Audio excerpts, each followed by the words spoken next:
Welcome back to the 2 Months Podcast presented by Shadified Salon and Barbershop. I am your host, Joshua Marshall, and we got a roundtable discussion, and we have a new guest joining us, a new co-host. He's going to be helping us out in the community side of things, and he's done a good job where he was before with Free Play and a lot of great community work before, and he's got his hands involved in a lot of the South Asian hockey and the Indo Cup, and he's been on with us several times before. But we have Sunny Sikan. Sunny, how's it going?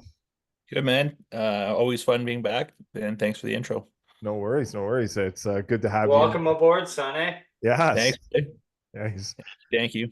Yeah. To chat with all you guys. That's good. It's good to have you on. And we have the other co-host with us. We got Clay Vanderham. Vanny, how's it going? Vandy is dandy. So my son, 2 weeks ago, I had an email from Corey Kleifer and Eric Crook, and they're my son got invited to play for the Alberta Indigenous Games happening this weekend, sport of lacrosse. And so he's playing. Him and his Shamrock teammates are sponsored by the Calgary Shamrock Junior B team to Calgary, and they're called the Bear Hills. They're playing on Masquesi. I hope I got it right. I'm working on it. Yeah. But yeah, they're 2-1, and they go. They got a game tomorrow, and hopefully they'll make the gold medal for Friday. I know Dustin Canal, his daughter Kinsey, just participated in that for baseball or softball, whatever they call it. And they got gold. So Nash is hoping to go for gold tomorrow. So yeah, it's been an exciting week. It was pretty. We were like, oh, what do we do? It's busy, and yeah, fuck it, let's do it. And I'm glad we got invited. Good group of kids, good group of parents, and it's incredible. It's good. Been a good week. Yeah. Good summer too. 100%. Been a while. It has been a while since we've done a pod and all together. And last but not least, he joins us on special occasions, and obviously tonight's a special occasion with us welcoming Sunny officially into the 2 Months Podcast family. We have Trevor Rupper Ruptash. Rupper, how's it going? It's going fantastic, actually. I don't have all the sponsorships that, little Nash Vanderham has. Tonight we're going to be sponsored by Kirkland Margarita Mix. I recommend it.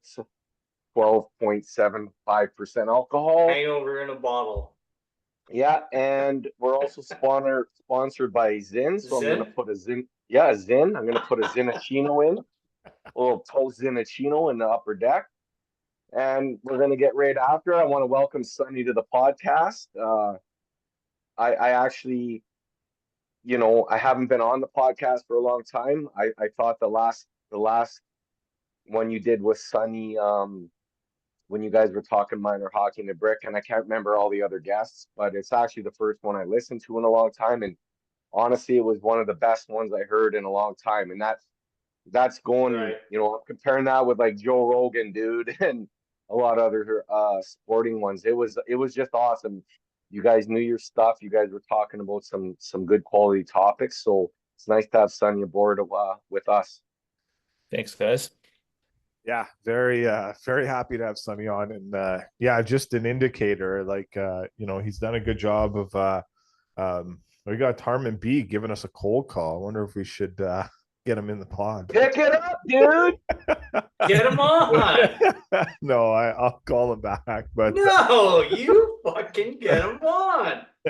Well, cold call. Harm, we're in the middle of a pod. We got Rupper, we got Vandy. You're on right now, live. We're doing a live pod right now. So and then Sunny's with us too. So yeah. Amazing. Yeah.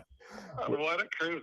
Yeah, so they forced me to take the call too. I should have taken it, and I did. So you're in. Literally, we just did the intro, so you can say a few words if you want. We're doing it live right now. I quit. How's that? Yeah, Look at All good. You guys enjoy, buddy. It's all Okay, good. I'll give you a shout back Harvard B's after. at a loss for words. No worries. Yeah. Yeah. That's the first time ever. Good old Harmon B. Everyone knows him from Urban Metropolis. A good cold call, good guest experience. Hey, look, Sonny, you got so many people coming from the woodworks wanted to be a part of your your call tonight. I wonder if Tony doubt. Barr is going to give us a cold call next to join in. But yeah, again, thank you for joining us. You know, the guests that you've been able to get us on, and obviously Dampy Barr with being our last guest, and you know, the success you've been able to kind of bring to our podcast with great intrigue, great topics, and you know, great discussions. You know, intriguing conversations is what I would say, and you know, you're looking at it at the growing this game at a different view, Sonny, and I think that's been really good with having you on. And you know, I know you're heavily involved with the Edmonton Oilers in terms of like you're being a big super fan and, you know, kind of getting the intertwinings of that, but also the great conversations you have with the Brick and many other great things that you've had your hands involved in, you know, the South Asian night, the Indo Cup. So many great things. And plus ball hockey, as we all, four of us here have a passion for ball hockey too. So Rupper won half a season without allowing a power play goal on the penalty kill. So it's one of his claims to fame. So, but yeah, great having you aboard, my friend. And you know, it's we happy to welcome you into the fam. And I know Brody McIntyre's not able to join us tonight. He's one of our other co-hosts that helps out, but he would say the same thing and welcome you in to the pod. But I can't really speak tonight, guys. I'm all over the place. There's so much going on. I'm stuttering. Let's get into it. Yes, let's get into it. What are we doing? Let's get into, well, Sonny, I don't know if you want to add anything to kind of what you will be able to bring to our pod. I know if you want to kind of dive a little bit more deeper into that for the listeners there. No, I'll be here to poke the bear and shit on the Leafs and the Flames and everybody but the Oilers. Yeah. But yeah, I mean, you hit the nail on the head. Like I'm not a coach. I'm not an expert. I've been around the game a lot, but like you said, I'm passionate about getting more people and more eyes on the game. And so you guys having those discussions, sometimes it's not always easy, but it's engaging. And so I'm really excited to that. And then it's just funny. Like, I feel like I've had a connection to every co-host, like including like Brody and Roper through the Brick tournament with their boys. I'm pretty sure I played against Roper in ball hockey, and you know, Clay, I played against him as a coach, and then obviously you, Josh. So it feels like a family already, and I'm just excited. Nice. Yeah, it means a lot. And again, as we shared the other day on social media, our podcast has moved to 22nd in all of Canada for hockey podcasts. So you've been a huge add to that, of adding, you know, Zach Turner, Adam Mana, and other great. Yeah, I mean, do you think that happened by accident, or was it of recent events? Let's get into the recent events. Obviously, it is interesting because the most downloaded podcast we have ever had in the history, and this is episode 270 right now, was Holy our recent. fuck. Yeah, so we have 270 episodes in, and this is at 270, and over a good amount of plays. I shared that number with Dampy and Sonny earlier. So for, you know, listeners, we average pretty decent, but this episode that they did recently with us hit over the 10,000 mark. So that was a pretty good download in terms of it, knowing that in the most platforms we have for, you know, followers on Instagram, around 3,000. So yeah, we had over 10,000 engagements or downloads, sorry, I would say, to that recent episode. So it was a heavy conversation in terms of, you know, growing in knowing what Dampy's doing with South Asian hockey. But obviously at the end of the pod, we definitely talked about the recent events in terms of my tweet that had changed quite a bit. So I guess we'll go to Rupper first here. I just want to kind of get his take on everything that's happening with the Oilers, Rupper. Get your thoughts on, you know, Broberg and Holloway, Evander, Kane. Like, where are you at? Everything, you know, Stan Bowman coming in. I know you haven't been on since that has happened too, but where are you at with everything that has happened with the Oilers this off season? I think at the end of the day that this is a business, right? It's a business first, and you look at the St. Louis Blues, and I'm an Edmonton Oilers fan, but you can't tell me if I'm sitting on the other end of the table and I'm St. Louis that I'm not going to try to offer somebody, or whether it's St. Louis or Montreal or whoever. I felt like these guys just went to game 7. They see something in Holloway and Broberg, and I would do the same thing, regardless of whether people think it's right or wrong. It's a business. Now, when it comes to the social media aspect, and you know, you go out with a tweet and you're hearing things and other people are hearing things, and what does that even matter? And who even cares what you say or Bob McKenzie says or whoever else says? That's why I got this little troll doll on. Yeah. This is where we are in 2024. And if you let those people get to you, you were man enough to come out and say, I made a mistake. This is the info I got. It was unbelievable. I don't see other people doing stuff like that. And there's people out there that all if I went outside tomorrow morning and said the sky was blue, I'd have somebody arguing with me on social media that the sky wasn't. That's where we are. Yeah. And that's a shame. It's a shame that we can't have our opinions, whether they're right or wrong, or you can't make a tweet that, you know, on information that you got or you got from whoever, that there's just the problem with the world right now, guys. And I don't want to get too deep into this because I'm a couple margins deep, but the problem with the world is humans.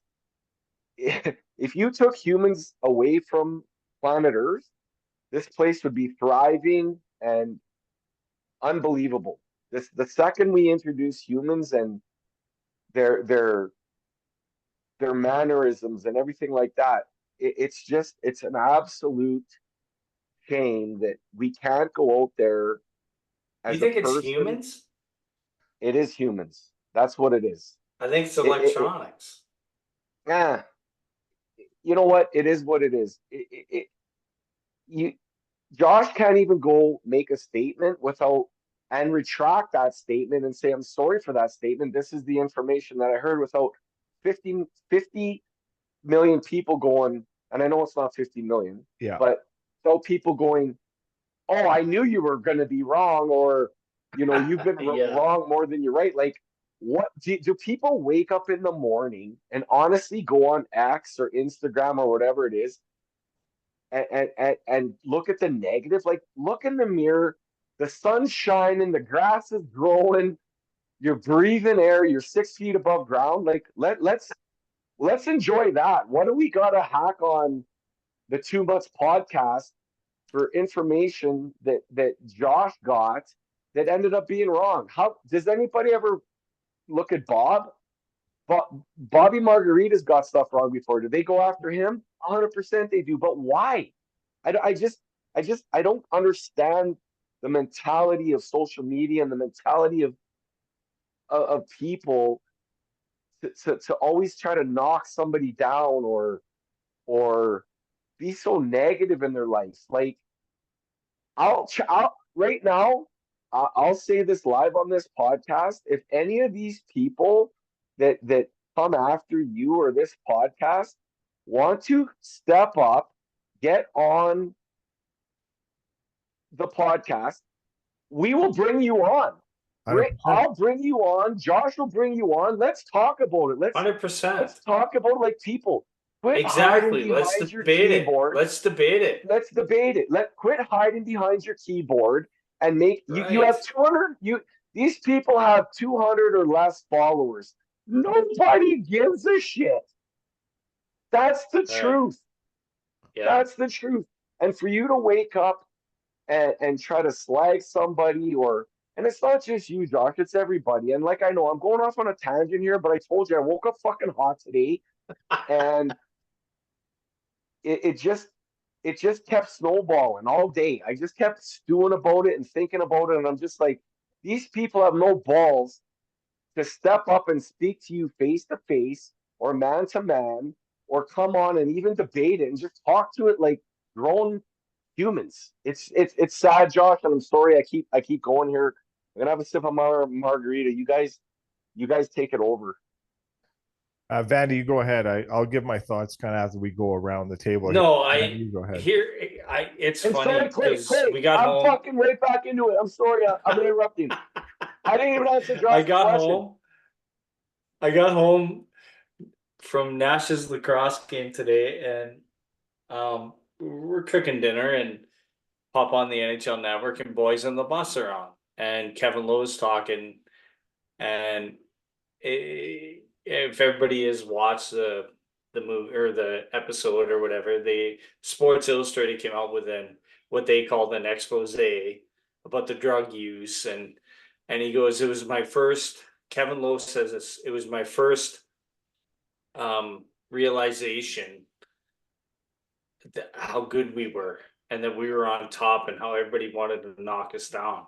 And to me, these two, offer signings, and you can go deep into the conspiracy theory about Ken Holland, and we can go into that and how Armstrong, they're buddies, blah, blah, blah.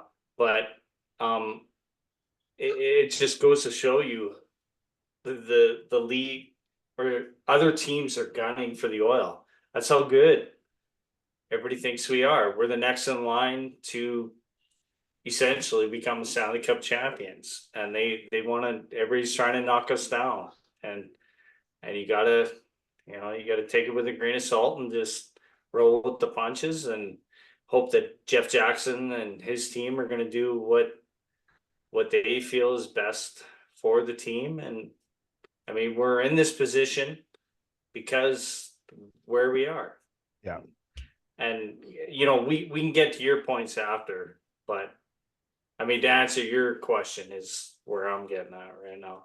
Yeah, no, for sure. Sonny, your thoughts on the whole situation and what you see as a super fan here, and any of the comments that Vandy and Rupper had thrown out there too. If you want to... Yeah, I think I agree. With both general themes, like Vandy. That's the first thing I thought of is if I was another GM and you see that Edmonton's lost 3 years in a row to the team that went to the finals, you lost in Game 7 this year. And all of those teams, maybe except for Florida, they used every rule in the CBA that's allowed to them. They used, it's not capture convention, but they LTIR'd, and they beat the Oilers. So, yeah, I mean, it's as a fan, it's frustrating, and you go to wondering if we could do things differently, but it's also exactly what Clay said. It's these guys they're trying to throw up roadblocks before training camp even starts, right? So that tells you what the rest of the league thinks about it. And honestly, Edmonton as an organization in a city really can't be too mad. We offer sheeted Thomas Vanek. He got matched by Buffalo, and then we offer sheeted Penner, and we got Penner, right? So these are tools that the Edmonton franchise has used, right? So it's not like we haven't used the playbook. So yeah, I agree. It's a CBA. It's in the CBA. It's a mechanism that you can use. Is it used often? No, but it's definitely in there, and it's accessible to any other organizations that want to do it. And there are still a lot of great RFAs still out there that are unsigned. So maybe this is the start of a crazy trend before training camp starts, or it's obviously the first time in NHL history that two players have been targeted at the same time. So, and listening to Elliot Friedman today on Oilers Now with Bob Stauffer, it was not really that hard to convince Broberg to do it, but it was more harder to convince Holloway to do it. Then he finally did it. So, and one of the reasons why Holloway, it sounds like that he did it without, Elliot getting, it's getting it from his secondhand sources, not from Holloway himself, is that the Oilers offered a 3-year deal in the range of a $1.3 million contract. So they went for term, longer term, but less money, and more of the fact because Holloway said, if he was to foreshadow to score a lot of goals, the Oilers would be worried about losing an arbitration case down the road with him. So the Oilers tried to get as much term as possible. So we'll see where it all goes. They have obviously 5 more days to consider this, where we haven't heard from the Oilers yet. The Oilers haven't commented on terms of like, are they going to match? Are they not going to match? But, a lot of people consensus think they'll match on one player and they won't match on another player. So we'll see there. Evander, it looks like you want to kind of say something on it. Well, I'm like, listen, are we, like, is Holloway the be all and all? Like, is Broberg, like, is this I don't know, a spite move? Like, call my bluff? Like, is Broberg gonna be, and look, he looked good in the playoffs. Don't get me wrong, but like, can we not run with the, Kulak, CC, Bouchard, Ekholm, and then the middle two, whatever we can fill in, Justin Schultz, I've heard his name out there. I mean, is this really a big issue? Like, is Holloway going to be, like, we're not looking to stock our cupboards. So Holloway's not, our forward crew is deep. Is Holloway in that picture? Yeah, maybe 2 or 3 years down the road. But by then, I think most Edmontonians, most other fans are hoping we got a Stanley Cup, and then we don't give a shit. If we win one another 2 years down the road, that's fine. But I think we can lose Holloway. Broberg, can we get, like, is it really that big of a deal? Well, right now, why don't we call St. Louis bluff? Well, right now you would say, they're still, these are 2 guys that spent time in the American Hockey League last year and for the last 3 years. So they're not like they're quote unquote not bona fide NHLers, but maybe they are because the way they finished the season in terms of what they did in the playoffs. So you're gonna, during the hardest time of the year, did they really do anything in the playoffs? I thought they were helpful and they were factors, Okay. In my opinion, that's just Holloway scored some big goals down the stretch. They did, and and obviously at the end of the day, you're looking at it long term in terms of this, because it, like, I've been saying this on this podcast before we kind of blink here. But we're going to be as looking an at Oilers fan, are we looking at it long term? We don't need to look at it right now. long-term. You're not looking. We're looking at it right now. Yeah, like Holloway's not going to win a Stanley Cup. Yeah, but to convince Draisaitl and McDavid and Bouchard to sign 8-year contracts, you're going to need these guys, because you're going to be in the situation. I don't think you will. I think you will, because you're going to be in a situation where you need younger and drafted, developed players in your system. Like, you can't just keep going out and getting, the Connor Browns, which are good. I'm not saying they aren't. Why can't you? But you at least need some youth in your lineup to be like, hey, well, let's win in the next 9 years. You could say, quote unquote, 9 years. Okay, then 9 years of good drafting. Yes, I agree with that. So, but you still need some of these players, in my opinion. Like, that's just my take. Yeah. I think they're. No, it is your opinion. That's what this all is. This is my opinion too. Yeah, and we agree to disagree, and we're having, this is good podcasting. But I don't think you should be able to lose them. Like, now, if you match both of them, there's Kulak's gone and CC's gone. So you're and that's you're changing your disheartening. Yeah, you're changing your organization in a desperate way. Right. Elliot said on 32 Thoughts podcast, he's like, probably CC was having a decent summer because he knew he was coming back. Now with this, there's an uncertainty for Cody CC. He probably just quit lifting weights. So, yeah, maybe, but it's going to change the dynamic of this team. And also, how's that fit Rupper for you? Like, in your mind, in terms of these 2 guys, if the Oilers do match these offers, what are the conversations going to be like with those 2 players in that locker room? Is it going to be a good conversation, bad conversation, or, like, we all know most players are for getting the most amount of money, but you take the money takes less money for the next guy. So do you think there's going to be a problem in that locker room, Rupper, in terms of, like, no, I don't think there's a problem at all. And the people that say there is, they have no idea, Okay. and neither do we. But Correct. And we correct. have our opinions, and they have their own opinions, and but it's not like at the end of the day, these guys are will stick up for you. They're your brothers, they're your teammates. Doesn't matter. Like I'm looking at comments that, oh, well, McDavid and these guys are taking less money. It's going to destroy the room. No, it's not going to destroy the room. These guys would be battling for you to get the most bang for your buck. If that's what you can do, go out and do it. Like it's part of the game. It's part of the business, man. Yeah. If they end up signing both, it's not going to be no rift in the locker room or anything like that. They're out there to win a Stanley Cup, and however they got to do it, whatever it takes, it's out of their control. It's out of the players' control. They can't control any of that stuff. Yeah. You compare it to Sidney Crosby and the year Pittsburgh was, or the few years Pittsburgh was going. Sid took less money, correct? He did. Yep. Yeah. There you go. So do you think Sid gave a shit if another guy was gonna go out and sign an offer sheet? Whatever. Do what you have to do. Like I don't know. That's just such a.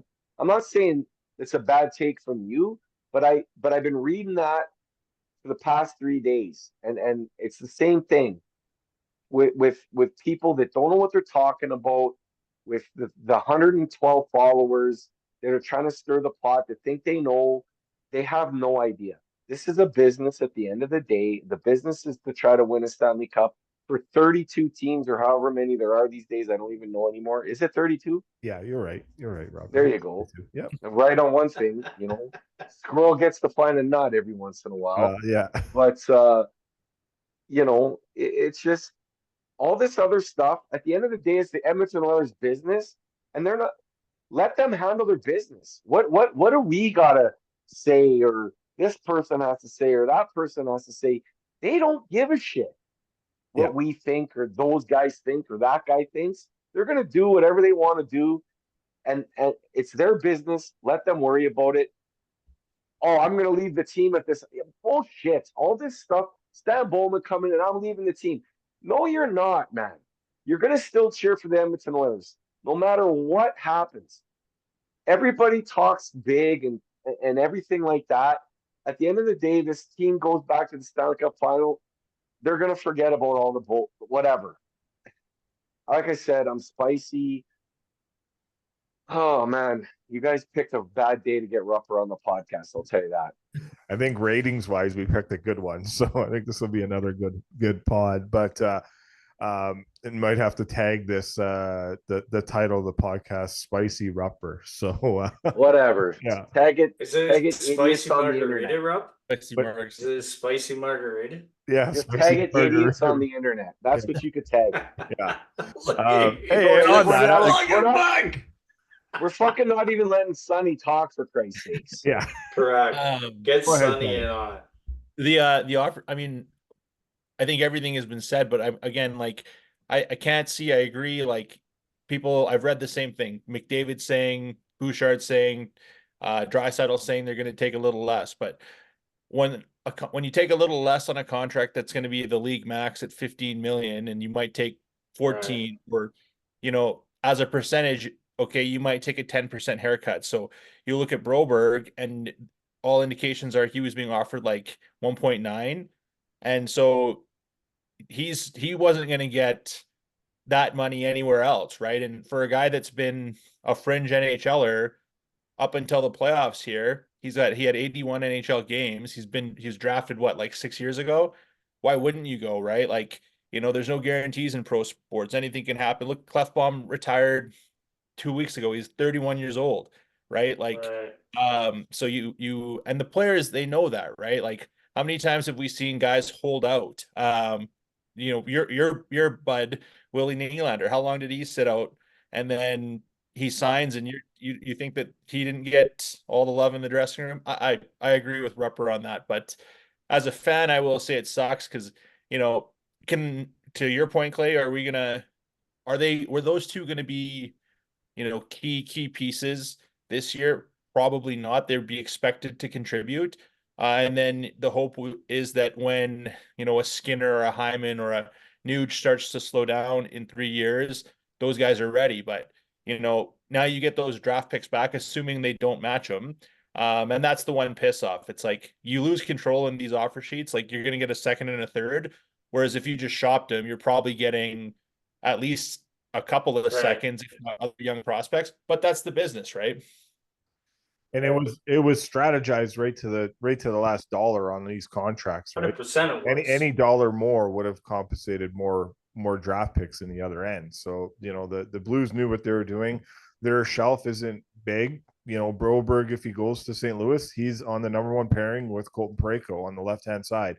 One of the other things that was talked about in obviously Elliot Friedman's podcast was, Broberg having a chance to play on the left side in Edmonton. There's no guarantee that would be a possibility. And hey, so we threw this in the chat, and I got distracted this afternoon. Can we not? Was there a counter trade? What was brought up there? Could we not? What if there's still some trade option? Or I'm going off Elliot Friedman. He said you can't trade these players for a year. Okay. Now I know Brody put in some tweets that might have said different. So I'm just going off of the first 2 minutes of Elliot podcast. Right. I could be stand corrected. Maybe I heard it wrong on his podcast, but in the first 2 minutes of the 32 Thoughts podcast, he said once those contracts. So the Oilers can't counter with a trade. As far as I know, no, but maybe Sonny more. I don't know. Then squash I couldn't quite understand it. Like I'm not a lawyer, but it's like I thought I read it that the offer sheets were tendered, and so we have to match it with St. Louis or lose the players unless we have like a trade where we move the same players to St. Louis and receive different compensation. But once they're either in Edmonton and locked down on the offer sheet, or they're in they stick with St. Louis, then they can't be traded for a year. Because I thought it was like to prevent a team like let's say Edmonton did get mad that one of these guys forced their hand. That rule was in place so that like you don't retain them then to like flip them for nothing because you're pissed off. Right. Situation.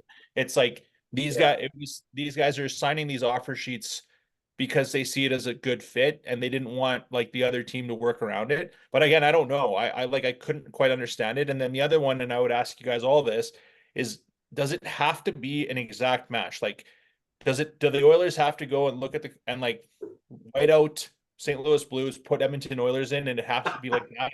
retract. Yeah, because what I don't get is like, I don't like the number for either of them, quite frankly. But for a Broberg, I just mentioned Clefbaum. Like, if you could stretch Broberg to an 8-year max and you skip the bridge deal, and the AAV is 4 point whatever 2, and then year 1 and year 2, is advantageous for a cap, then I'm not as fussed. Like I remember Clefbaum, like even I was up in arms when he was making $4 million, and then all of a sudden, like year 3, you're like, whoa, we've got a steal. But again, it's like this tool takes those bullets out of your guns. But I just don't know. I'm asking if you guys know. I don't have the foggiest idea, and I don't care. That's fair. Yeah.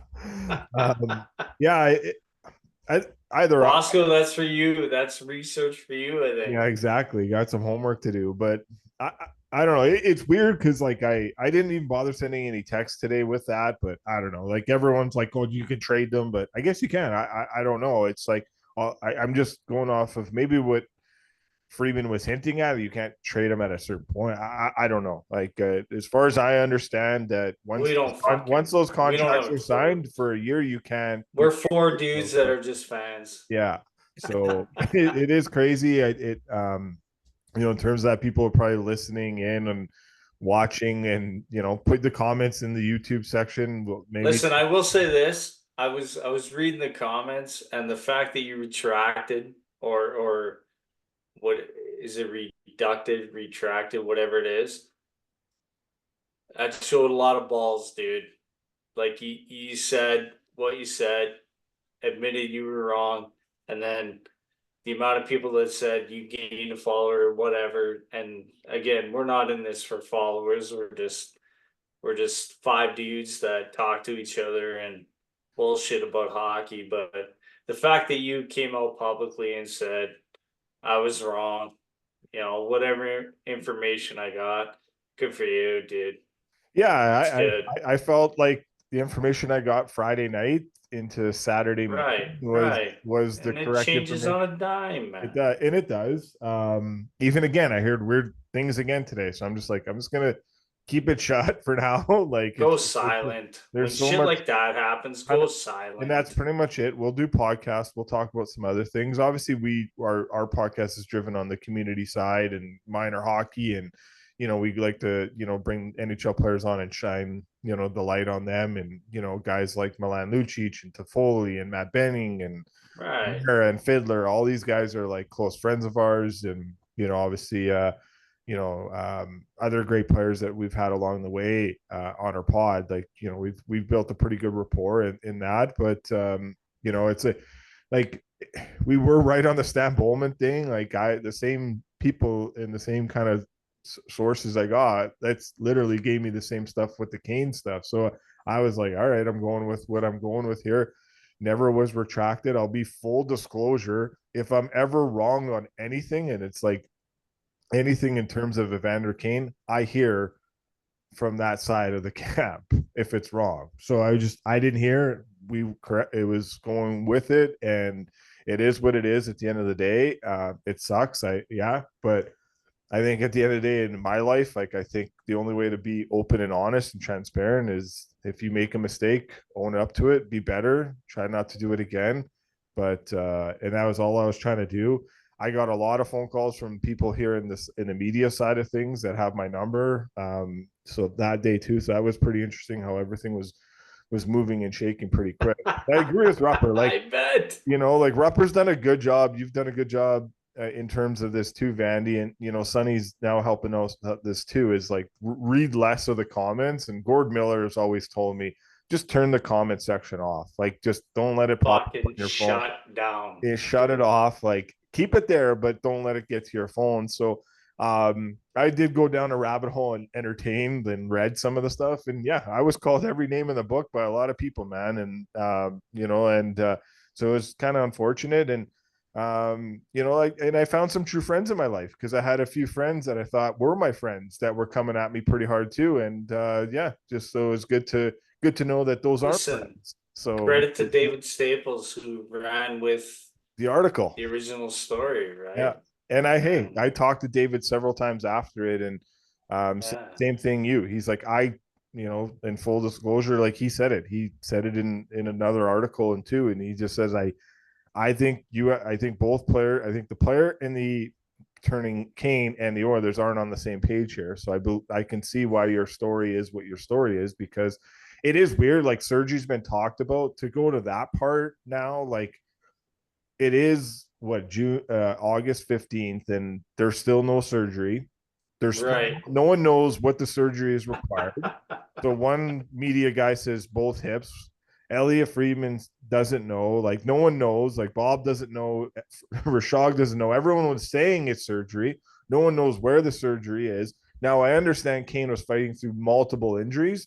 So maybe there's a list of like, okay, he's going to get this surgery, and after that he'll get this surgery, and after that he'll get this surgery. One thing Elliot did say though, which he's got way more connections than anyone in the business, is that doctors are on holidays during the summertime. So finding the right doctor to do whatever surgery Kane needs has been delaying the process in this. But until that, he's there, we'll see. Like, if the Oilers wanted him to get a surgery. And that's the thing is like, and we may have to cut that out, but listen, have to cut if it you out. wanted We to don't pay have a to cut it out, doctor, Mandy, because fly him in from Italy, wherever. Yeah, but this is my whole point is like in terms of this, and I'll finish this thought. We'll move on to some other things, but I'm not cutting that part out because it is, and I'm not going to get mad here, but it's happened for so many years in the NHL. NHL teams dictate whatever the player does. Like whether you're going to have the player play for you or you're not going to have the player play for you. And it all started in Toronto. Do. Well, the teams do. Sorry, the teams have full, like, yes, I know the CBA. They're like, you can't force a player. Well, Joffrey Lupul was healthy.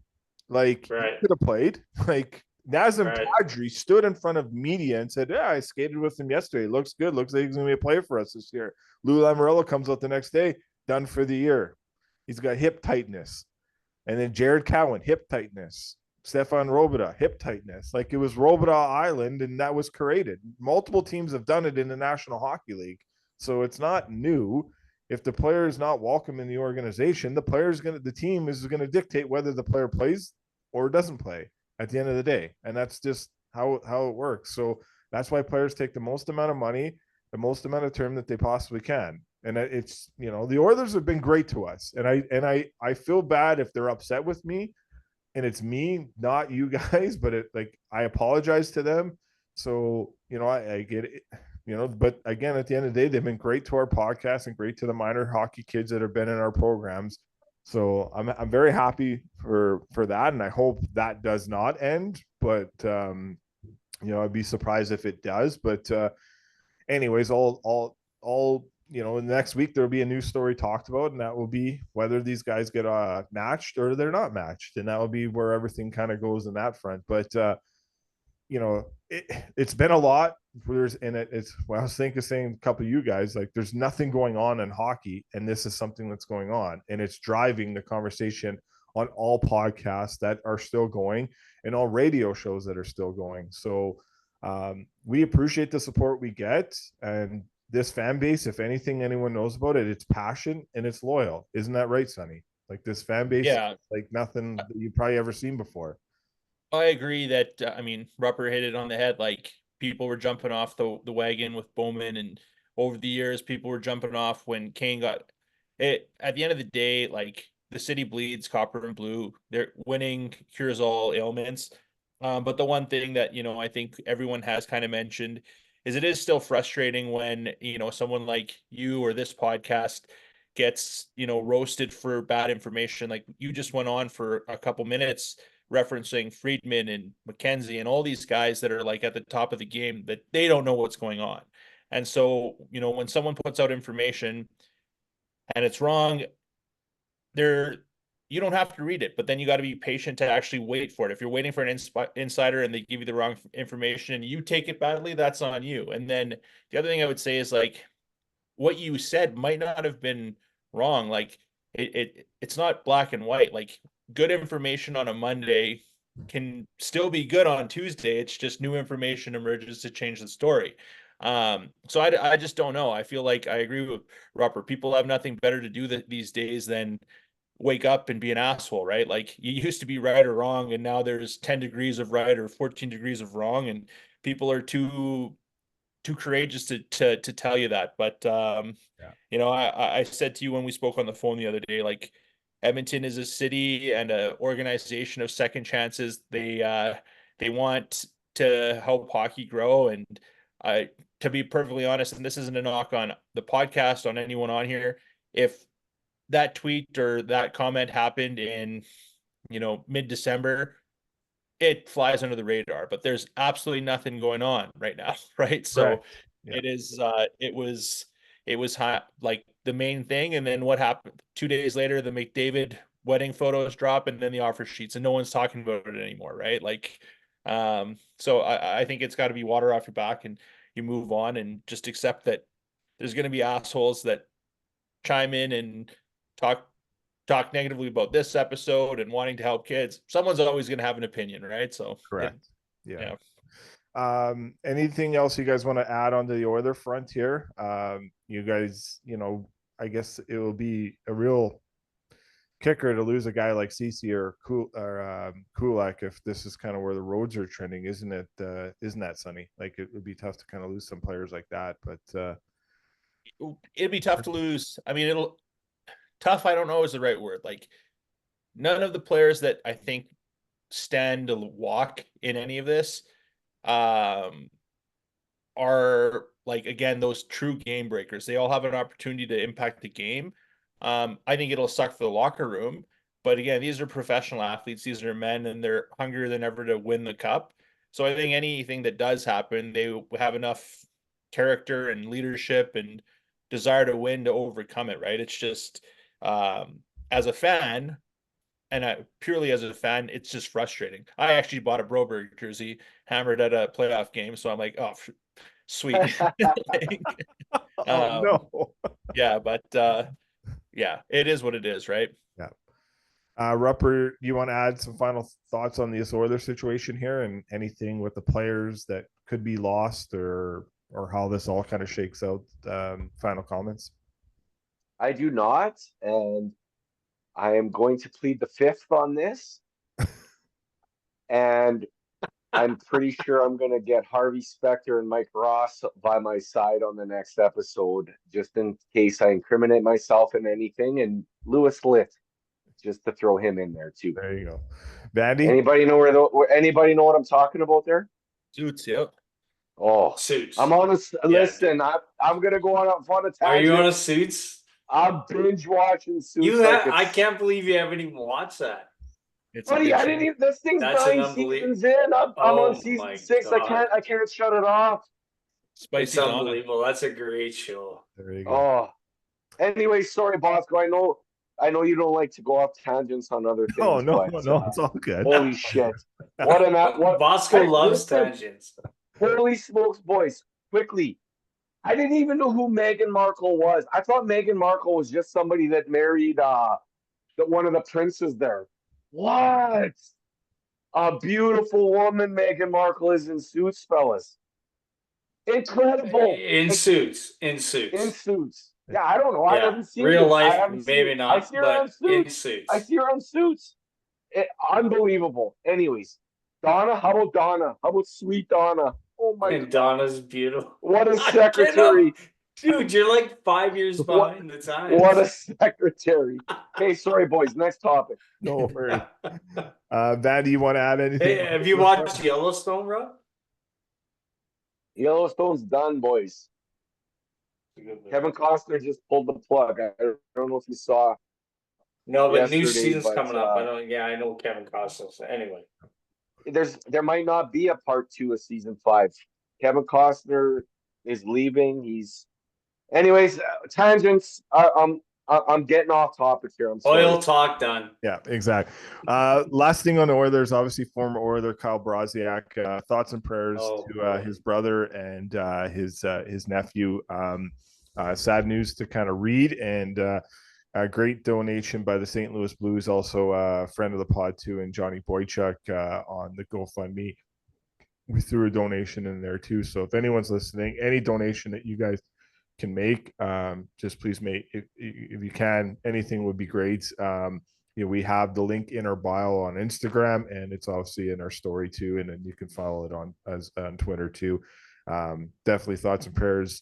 Kyle's a friend of our podcast. He's been on with us before. Vandy, I know you were part of that interview and have a lot of respect for him, and I think he even coached against him quite a few times this year. Throughout this past season. But any thoughts you guys want to add to that? I'll open the floor to you guys there. No, I for me, I think that's it. Yeah. Look to Portland. Yeah, just sending thoughts and well wishes. Right. And crazy story, just unbelievable, really. Yeah. Rupper? Yeah, I mean, I think it's pretty fresh. And thoughts and prayers out to the family, and hope everything works out for the best. Yeah, exactly. And so definitely thinking of the Broziak family right now, and our thoughts and prayers are with everyone there, and a speedy recovery and a healthy recovery for everyone. And it'll be a long road ahead, and it's more than just recovering from injuries. There's a lot of other things too. So definitely thinking of that family. Great people and amazing people they are, as everyone knows, and people that have been connected with them. Even a friend of ours, and Chimera too, would have played and been friends with him too. Let's move over to some more NHL stuff here, and we'll finish up with some minor hockey. Just a quick rip on Austin Matthews becoming the captain of the Toronto Maple Leafs. Great. We knew this was coming. Oh yeah, you knew it was coming. Austin Matthews becoming the captain. John Tavares giving the C up, and he'll wear the A this year. Yeah, I didn't really get a chance to listen to the press conference. I was on the ice a lot last night after work with the Southside kids. So it's been a crazy few weeks and a crazy week in general. But as a Leaf fan, I like it. You know, the torch has been passed over. I really appreciate the way the organization handled it. It seems like it was good. I did listen to Brad Living yesterday on Overdrive with our friend Jamie McLennan and Brian Hayes. So that was a really good interview. Very interesting, obviously mid-August, but Tree Living is very bullish in terms of bringing back everyone again. So thinks a coaching change and a change at the captaincy and a few ads on the back end is enough to take this team over the hump. We'll see how that goes. It's always been the same course. It's just it is interesting. You're running the four core back, but the four core are costing you more money before, and they've only had one playoff win. So that is a tough pill to swallow in terms of that, in my opinion. But Mitch Marner's coming back for another go around, and that is pretty much confirmed by the Toronto Maple Leafs yesterday in that interview with Brad Living. But in terms of the Leafs off season, I thought it was pretty decent. But even interesting too, Yanni Hakanpää, they did sign, but they didn't sign. So something's going on there. So there's a bit of a weird situation. It sounds like maybe the knee injury that he sustained last year still bothering him. So that contract is not quote unquote official on the books yet. So we'll find out in 3 or weeks or so once the captain's skates start if he's in Toronto. But Rupper, I know you've been very polarized on Matthews before, so I think it's very fair to go to you for your comments on this one. So Rupper, the mic. Yeah, well, last time we had the Matthews Talk, Biz was on, and you threw me under the bus with him at 11 a.m. when I was at work, and I should have been working. That was fun. Took an early lunch. Yeah, really early. You know, you talked about, you know, what a great thing it was for the Leafs organization, and I'm not doubting that by any stretch of the imagination. But what an awesome moment and to show somebody's character like John Tavares, the way he handled it, absolutely classy, right? Matthews better step up, because I'm telling you right now, a guy like Tavares to do the shit that he did, man, that's a leader. That's a guy I would go into WWE3 with. Without even question. I'd run through a goddamn brick wall for that guy. So if Matthews is the guy, then you got big shoes to fill, my man. Big shoes to fill. I would agree with that. Vandy, your thoughts? Yeah, I mean, I caught the tail end or clips of the press conference or whatever, but like, look, for him to just flat out go, my kids wear 34, and then, you know, like the amount of pride you have as a human being to wear a C, and then for you to give it up, and it probably wasn't easy, not an easy conversation. Especially because he's from the area too, right? So 100%. But for him to know that he's probably got a year left, maybe a year or two left, and who knows where he's going to go after. But hey, Leaf fans, I think we know where Austin's staying. Like, it's a pretty big thing for Leaf fans, no? well, Like, he's going into Austin isn't going to get to see, and they go, I'm going to. Yeah, he signed a contract extension last August, so he's got a new 4-year deal. That's kicking. Yeah, but I mean, everybody was talking about him going to Arizona, Los you know, Angeles, like when he's yeah, right. and So yeah, he good. Yeah, Sonny, your thoughts on this whole situation here too? What you think? Yeah, I don't think it was a surprise. Like, truthfully, like he probably would have been named C before Tavares was, but like there was that incident, Right.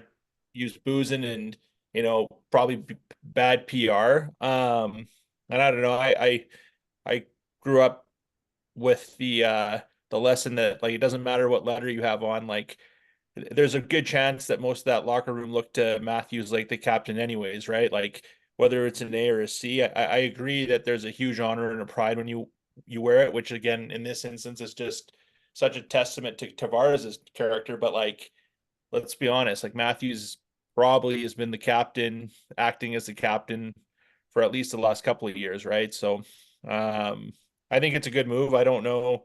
I think it's going to take more than Matthews being the C to get through a round of the playoffs.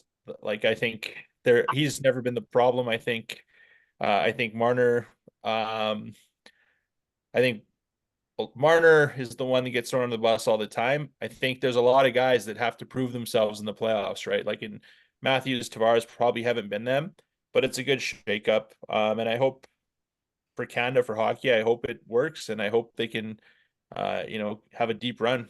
Oh, I thought it was interesting. Zach Bogosian, former Leaf, current Minnesota Wild, was on the Cam and Strick podcast, and he did say that Mitch Marner is the scapegoat for everything that goes wrong in Toronto, and he was in that. And he should be. He was in that locker room, right? Should be. Yeah. And his dad should carry a lot of that weight too. Yeah, I wouldn't disagree with that. So if you go back that fucking CBC, his dad is probably the main reason why we have to do respect all that other shit, because his dad's a fucking nutcase. Yeah, it's sorry, I lost my mind there for no, 2 I hate seconds. it's all But good. go back to that CBC episode. Hang on, but his fucking dad's a retard. I got Spectre, Lewis, and Lid on the phone here. Yeah, it is not tough. He's definitely driven the conversation in terms of what his son should be and should not get and all that stuff. So yeah, you're not wrong. That's well documented. It's more played in the Toronto area than it would be played out here out west, but it's very well a topic of conversation in the in Ontario for sure. Yeah, we'll see. There's we all know for the last 7 years they've done a good job in the regular season and they've gotten to the playoffs, but they have not gone through at all. So I don't believe bringing the core four back, but that's what they're going to do, and I'm not surprised one bit. And I think that was pretty clear that they're going to do that. But let's move over to kind of do these both at once here. I think what the Winnipeg Jets have in the prospect system, and same with the Montreal Canadiens. At some point here, obviously the Jets have had playoff success. They've been in the playoffs. They've won some rounds here and there. Montreal hasn't been in the playoffs in a while. Last time obviously was when they lost the Stanley Cup to the Tampa Bay Lightning. But at some point here, I think the Canadians got to kind of get through this, and I think their core is pretty good, Sonny. I don't know how much you know. It's cool to watch with what they've done in terms of like their draft and develop. I think they've done a really good job. They've been really strategized in terms of what they're trying to do for their prospect system.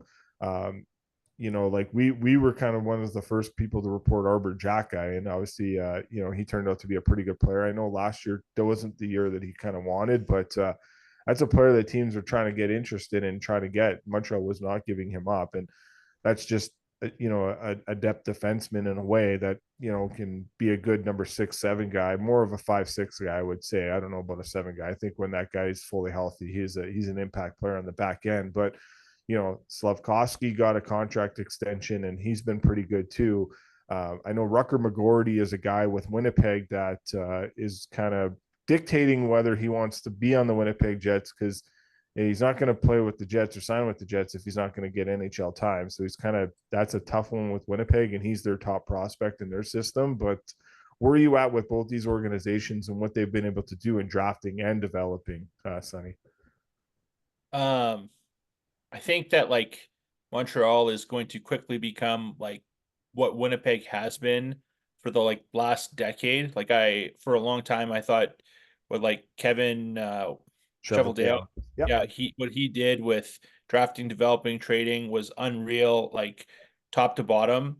And I honestly think Winnipeg's best days are behind him now, right? They had a good year, and Hellebuck, I don't know. He wasn't the reason they lost, but like he couldn't steal him a game. The team kind of fell apart in front of him. And again, I could be wrong. I don't watch him enough, but it feels like that window is maybe closing. Whereas like Montreal's got a lot to be excited about, like Caulfield, Suzuki, they're young. That I always forget his last name, Juric, the first overall Slovakian guy. He had a real tough first and second year, but he looks like a player now, and he's getting comfortable in his size and in North America. I think Montreal, give them another 2 years, they'll be competing for not just playoffs but winning some series. That's where I'm at with it. Nice. Rupper, where are you at with the Jets, the Habs, and kind of what you've been able to kind of see from the distance that you've been able to see things, and just in terms of where those organizations are going forward? I like the Canadians' kind of future outlook here.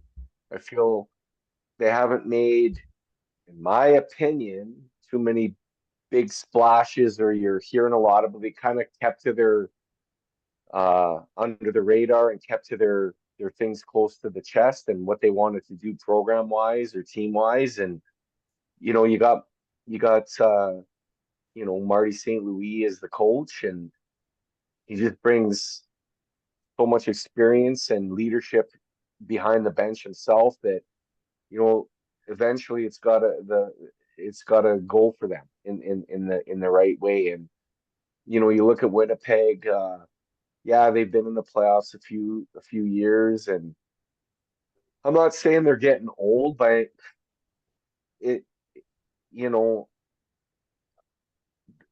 we need more Canadian teams to push for those playoff spots. And they've kind of been that team, and they've been backstop. I mean, their MVP is Hellebuck.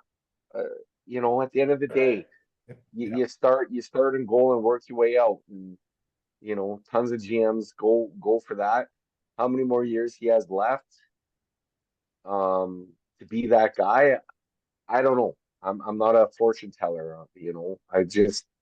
I think that if I had to pick one out of those two teams to start trending in the upwards direction, would be Montreal. Yeah. All right. Andy, your thoughts? Yeah, same thing. I mean, you look at Montreal, you got, the PB coach. I know he wasn't a PB coach, but coaching his kids' Connecticut Rangers team at the Brick, and then all of a sudden he's now with the Montreal Canadiens, and probably his dream job. And he's not, Martin St. Louis wasn't drafted in the NHL. He's going to make the most of doing what he's doing, getting hired by the Canadiens. And Lane Houston coming in. I mean, a lot to be excited about with the Canadiens. Montreal, just, to me, they're like, I hate to say it, but they're the Calgary Flames of like Central Canada. Yeah. Like you're there, and then all of a sudden you limp out, or you lip out a putt, or you limp out like a soggy dick on a drunken night kind of thing. But it's like, Winnipeg's, they're there. You're like, oh my God, Blake Wheeler, we got, you know what I mean? It's like, and then they don't have that wow factor. You know what I mean? At least Montreal's got it. Ottawa's getting it. Toronto, to be desired, but I would be very interested to see where the Habs and the Flames are in the next 5 years, compared to where Toronto and Edmonton are in the next 5 years. Like, that would be interesting to see, because Calgary's done a pretty good job drafting and developing too. The Calgary Flames have done a good job with it. Like, they've started to give their young guys some opportunities here too. Obviously I'm biased to that. Close to the Flames organization and whatnot, but where are these teams at in the next 5 years?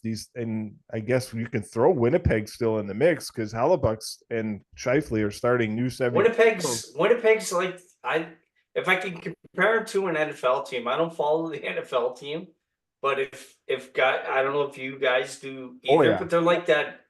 Like to me, they're the Buffalo Bills of the 90s, where you're just like fuck, and then all of a sudden it's just what the.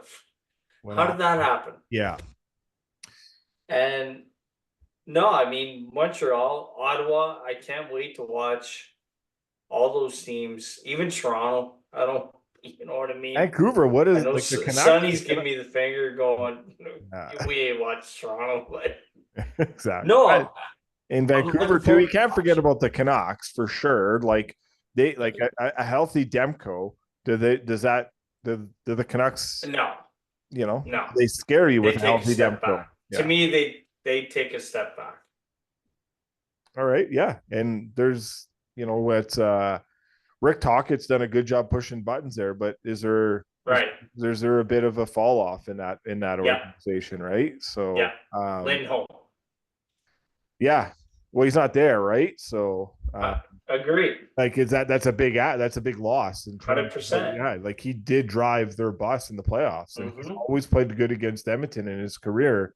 And now he's in with the Boston Bruins, right? So but yeah, and DeBrusk ain't Lindholm. Sorry, Louis. No. But the biggest comparison was DeBrusk stats to his career up to Hyman stats. And the contract's the same. Oh, for fuck's sake! That was the Canucks Twitter pretty much comparing,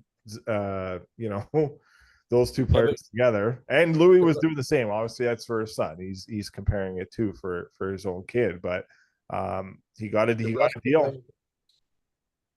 Sonny, you were going to say something? Go ahead. And DeBrusk ain't playing with McDavid. No, he's definitely not. So like that Hyman argument, I mean, I would love to have DeBrusk on our team. I love that type of player, but I don't think he covers off. And no disrespect to him, like I said, I would love to have him. Lindholm's like a sneaky good player. And he's a really good two-way player too, Lindholm, right? So I don't know if this is I'm gonna make sense. I'm gonna have to go back now and watch some Jake DeBrusk highlights and see if he gets to the dirty areas like Zach Hyman. I don't like that comparison one bit. No. Making that comparison doesn't sit well with me because they're from BC. Most BC hockey minds. I don't care where he's from. I'm just never went to the dirty areas anyway. Well, whatever. Like I'll call it. Every time we went to BC, we mopped them up because they couldn't hit. Yeah, well, whatever. I was just saying, like, if you want to make that comparison, compare it to something that's realistic. I don't compare it because I look at Zach Hyman, who never takes a game off, and I look at Jake DeBrusk, who has a history of taking games off. So. I can't speak on that because I don't get I don't have the NHL package and I don't get to see a lot of Boston games. All I'm saying, and I was fortunate enough to watch Zach Hyman the last few years, but that guy goes to the dirty areas, and that's where you score goals in the NHL. Correct. You go to the dirty areas, you go to the blue paint, and you're going to get rewarded. If you don't want to go there, you're not going to score. End of story. Right. Whoever's making that comparison, whether it's Lou, and that's fine, it's your son. I have no idea, or Vancouver fans, but let's compare apples to apples, not apples to oranges, right? Yeah. Well, you're comparing 57. What did Zach get? Yeah, he was around. Yeah, he got up there, and I think DeBrusk is, he's a 25 goal scorer all day long. 30 guy. Yeah, he's a 30 goal guy. Correct. Right. Maybe he's a 30 guy. Like he's a 30 goals, 30 assists, 60-point guy. But Zach Hyman's on pace. I would say this year, I know the season hasn't even started, but projected numbers are just projected numbers at the end of the day for 86 points. He had 77 last year. Is Jake DeBrusk getting you 77 points at any given season? Who knows? I don't know. Like, the Canucks are going to be an interesting to watch. He might not. Like, he might just be one of those kind of guys that gets you 30 and 30, and that is not bad either for $5.5 million. I'll you'll take that all day long. But is he getting you 50 some goals? I don't know. But that's what a lot of people think in Vancouver. That was why they took the signing, and Good. that was their Take him. comparable. Yeah. Take The him. bigger We'll see you in the playoffs. bigger question is going to be, how does Pedersen bounce back? And then I don't know if this is going to make any sense, but they remind me, the Canucks this year reminded me of like the Oilers would have been like 2017, maybe 2018, where Luch was still on the team, Maroon. We had Desharnais that year. We lost in the second round to Anaheim, and all year you knew the Oilers could be good. And a lot of teams kind of still took the night off against the Oilers, and then by the time teams realized this is a legit team, it was too late, and then playoffs came around, and then famously the next year they missed the playoffs, right? Yeah. So that's what I'm going to be curious to see is like, Bingo. I think a lot of teams got caught sleeping, like thinking, oh, this is going to be a cakewalk, and they got their show run. And they took Edmonton to 7 games, and it was a great series, but duplicating it when people are now Expecting it. That's when it's going to be like, that's where the mice are separated from the men in the NHL, right? Great call, Sonny. Yeah, great take, Sonny. That's Well, what you got the thing is too is you got Rick Tocchet behind the bench, and he's not going to allow that, right? So I think that was a big the work catalyst ethic for will be Vancouver, there. 100%, and that comes from your leader, and that comes from your head coach, and he Yeah. set the tone, and the players, for the most part, bought into that, right? So you have that. I'd take Rick Tocchet all day long. Who wouldn't? Yeah, he's a good coach. Coach of the year. Obviously, you want it, right? So, and shout out to him. He was here last week doing a coaching summit. Doug Ockenberg was there at that with John Cooper and Peter DeBoer. So, great job on those guys there. Let's finish up on that, guys. The next topic would take us another hour. We went pretty long already tonight. I've been getting home late with the skates. So, but I do want to touch on this next topic. You can't split it in half. I can't, because I know it's Okay. for me, I'm gonna go long too on it, but there's more experience on Rupper's side of this. This is something that's right up his alley, and maybe getting Brody on for this one too would be key. That's kind of what I was hoping Broads would tonight. But in terms of obviously, everyone knowing that their kids got drafted in the Western Hockey League this year. And that topic, I'll tease it for the next episode because it'll be a good one. But I just want to kind of get the comparable. Obviously, Ozzy and Luke played club hockey last year, and with in a good team and a good organization with St. Albert. So I just kind of wanted to get the comparables and in terms of that, and just kind of seeing that versus what all the other things are going on in the city, and kind of breaking that all down. But I think maybe a little bit more homework, more research, and 1,000,000%. Yeah, before we start getting into that.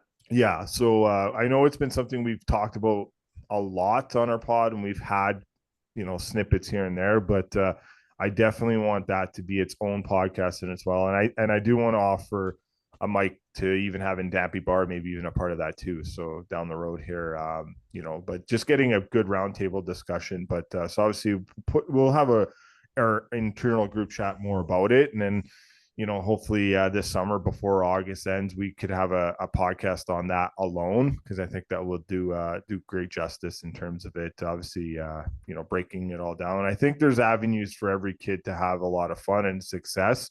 I'll advocate for that. It's just we're trying to find more of a great homework and great conversations in terms of like having the right research and putting it there. So kind of jumped the gun in terms of kind of teasing that, but I think that would be a good episode down the road here in the next few weeks.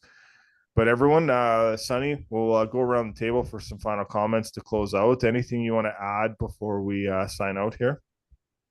No, time's ticking for the Oil here. Next 5 days will be interesting. Yes, for sure. Vandy? Likewise. Yeah. Go Shamrocks. There you go. Go Shamrocks. Yes. Rupper? Yeah, I thought we kind of had a great podcast tonight. things went off the rails a little bit, especially with me. But They always that's do. the way. Though. That's the way That's they the go. best. That's why it's a podcast. That's the Fucking best right. part. Rupp, you have no idea how many messages I get at times to get you back on because I was Well, saying to Sonny you know earlier, what? like I know you've been busy and the kids coaching Oh, and all that, but you are it's been you are a hot psychotic. It's commodity. And been now yeah, I know, Costco's going to man. be our sponsor. So Yeah, it's been an absolute psychotic summer. Um, you know, just when you think there's an off season, there's not. And um, you know, I wanted to welcome Sonny back and come back on the show. And I know we had one topic we wanted to talk about, and I agree with you. I think that could take 3 hours. And Good. Yeah. when it comes to, you know, club hockey versus academy hockey, everybody's going to have an opinion. And at the end of the day, you do what's right for you and your family. And I'll leave it at that. Yeah. But well said. I think the best part of tonight was, you know, us just getting on and shooting the shit and giving our opinions on stuff, and whether they're right or wrong, it doesn't matter. And if it's triggers a guy off tomorrow morning, then screw him. You know, if we reach some people that love to listen to the show and, you know, love me going on a tangent here and there because I was a bit belligerent tonight, then that's fine too. Yeah. We just I think we need to just all settle down, and, you know, we're all passionate hockey fans and we're all passionate about life, and, you know, start listening to each other a little bit better. And you know, if Clay's got opinion on something and you have an opinion on something and Sonny has an opinion on something, doesn't mean you're right, doesn't mean you're wrong. It's just your opinion. Yep. And Listen. I think the world would be a better place if we started doing stuff like that. Right. Jesus. Agree. Very well said, and that's a great way to Moscow, I'm telling you, Rupp might have just saved WW3. He might have. He might have. All right. Okay. Well, everyone take care. Have fun. Again, thoughts and prayers to the Broziak family. We're thinking of you guys, and everyone, you know, love you all, and we'll chat with you guys next week. Thank you so much.